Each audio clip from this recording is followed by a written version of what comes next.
Olá, amigos. No nosso último vídeo nós falamos a respeito da simbólica ideia da mensagem a Garcia, baseado no fato real acontecido lá em 1898, quando o presidente McKinley entregou uma mensagem para um tenente, Andrew Rowan, para levar uma mensagem ao general Garcia, que estava liderando uma rebelião em Cuba contra o domínio espanhol sobre a ilha. Era uma missão dificílima, mas o tenente Rowan pegou o envelope da mão do presidente McKinley e simplesmente saiu da sala e foi procurar Garcia, sem perguntar como chegar até lá, ou que condições teria.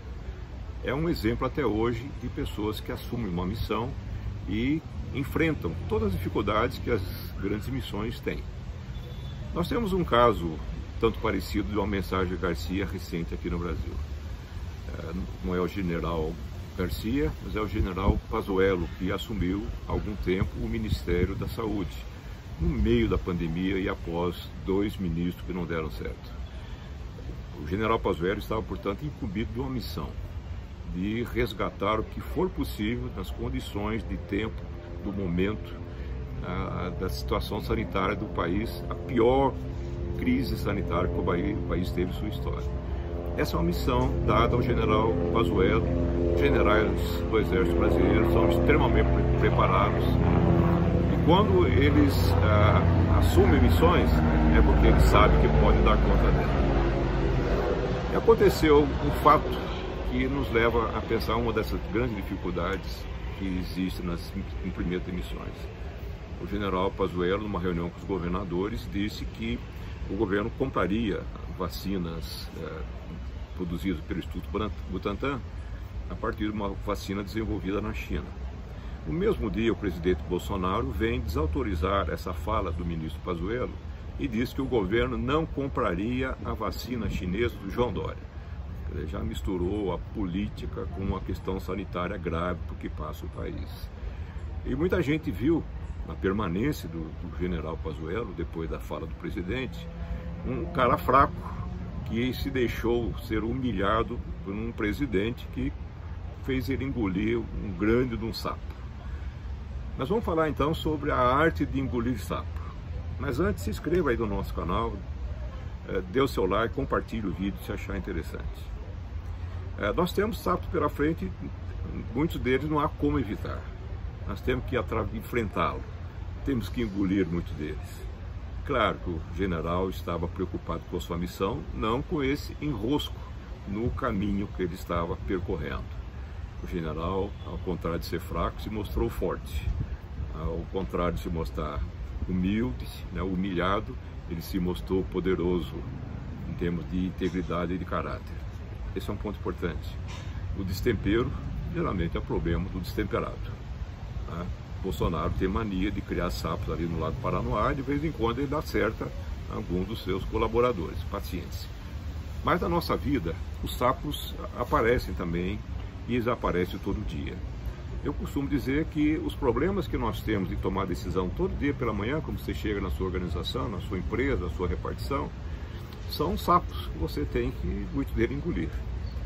A maioria desses problemas que você tem que tomar decisões, tem que encaminhar, tem que planejar, tem que mostrar resultados, elas dependem de pessoas, estão vinculadas às pessoas. Isso costuma criar, obviamente, muito atrito. E os problemas acabam parecendo verdadeiros sapos para engolir. Existem algumas regras básicas.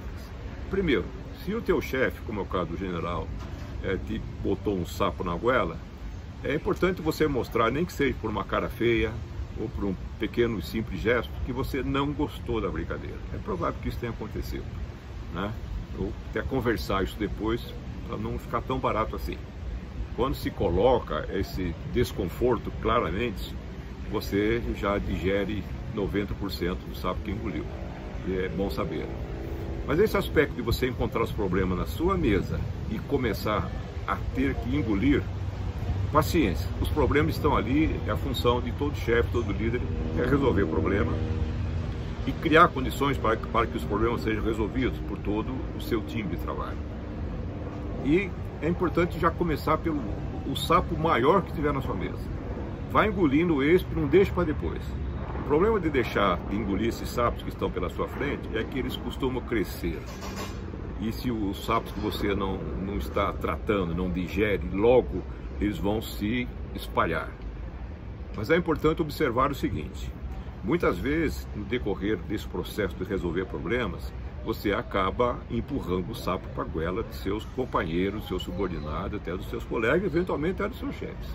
Precisa tomar muito cuidado com isso, porque se você pretende ter uma força de trabalho sólida, forte, para resolver os problemas que a sua empresa tem, a sua organização tem, é importante que você saiba dar essa força para eles. Toda vez que você empurra um sapo goela abaixo do subordinado, você está enfraquecendo. Você imaginou alguma tribo em estado de guerra com seus vizinhos que está tentando invadir a sua área? Você vai escolher os guerreiros mais fortes ou os mais fracos? Se você precisa dos mais fortes, por que fica enfraquecendo? Você precisa de todo o seu pessoal contra o inimigo comum. Inimigo no sentido figurado, claro, que é o seu adversário, o seu competidor, a sua competição no mercado. A ideia da gestão do sapo, portanto, como lidar com a nutrição do batraca, ela vai muito nesse sentido, de que você precisa enfrentar os problemas, engolir os que são necessários, mas saber que se você fizer os seus colegas, os seus subordinados, engolir o que não devem, você vai enfraquecer a sua própria força de trabalho. Você não pode ficar criando sapos no quintal da sua empresa. E um outro aspecto importante é que a sua família não merece que você chegue com um sapo mal digerido em casa, ou pior ainda, com um monte de sapo na mochila para apresentar à família.